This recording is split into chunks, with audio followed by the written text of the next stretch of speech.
Alors, cette semaine encore, on se demande si les Américains, les Français, les Britanniques seront d'accord pour une intervention militaire du côté de la Syrie. Il y a eu cette mise en garde également lancée par le président syrien Bachar al-Assad au cours de la journée. On va faire le point avec Pierre-Alain Clément, qui est directeur adjoint de l'Observatoire de géopolitique de la chaire Raoul Dandurand. Bonsoir. Bonsoir. Est-ce qu'on va y aller ou pas? Parce qu'on se demande tout le temps si on consulte, on veut avoir l'avis de tout le monde. Est-ce que c'est juste un lobby pour retarder les choses ou si véritablement les intentions sont claires? Alors Obama, on sait qu'il a jamais voulu y aller et jusqu'au 26 août dernier, il y a une semaine, personne ne parlait d'intervention et donc c'est vrai que c'est plutôt sous la pression des événements. Il a aussi un certain nombre de membres de son cabinet au département d'État qui poussent vers l'intervention et on sait qu'il y a un lobby interventionniste d'une manière générale aux États-Unis.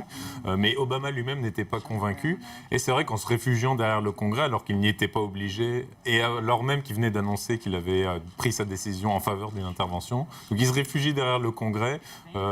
Sentant probablement que les opinions publiques chez lui, en Europe, étaient de enfin, que les obstacles étaient de plus en plus nombreux sur la route de Damas. Et aujourd'hui encore, il a reçu son adversaire de la dernière campagne, M. McCain, M. Graham également, et chacun son point de vue sur ce conflit, mais tout le monde est très prudent, sauf la France. On a entendu M. Hérault encore aujourd'hui nous dire, le premier ministre, il faut y aller, ça ne peut pas rester impuni. On a entendu en Grande-Bretagne aussi le premier ministre qui était d'accord, mais on a vu que son gouvernement ne l'est pas.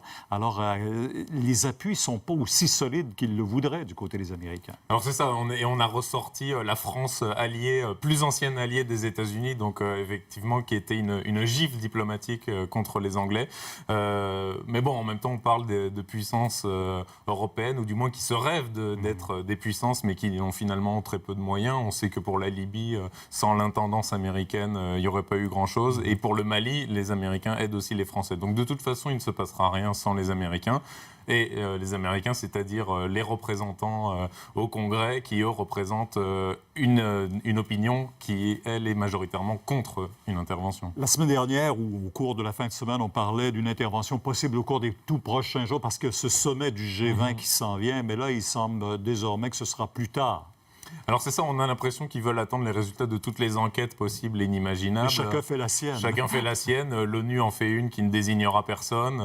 La France a des preuves. Les États-Unis annoncent qu'ils ont aussi des preuves, mais qui sont classifiées. Donc ce qui fait que quand on montre ça aux Russes et aux Chinois, ils ne sont pas convaincus. De toute façon, il y a peu de chances qu'ils l'auraient été. J'imagine, les États-Unis gagnent du temps.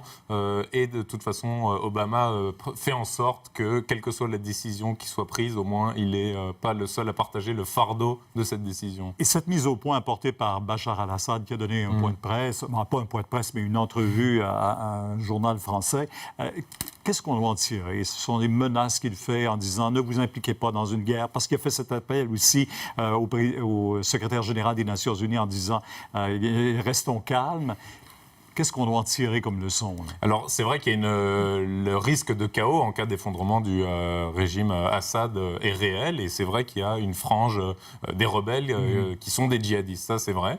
Il ne faut pas oublier non plus que présenter Bachar al-Assad comme le rempart contre l'islamisme, contre le djihadisme, en faveur d'une république arabe démocratique, ça relève du mythe.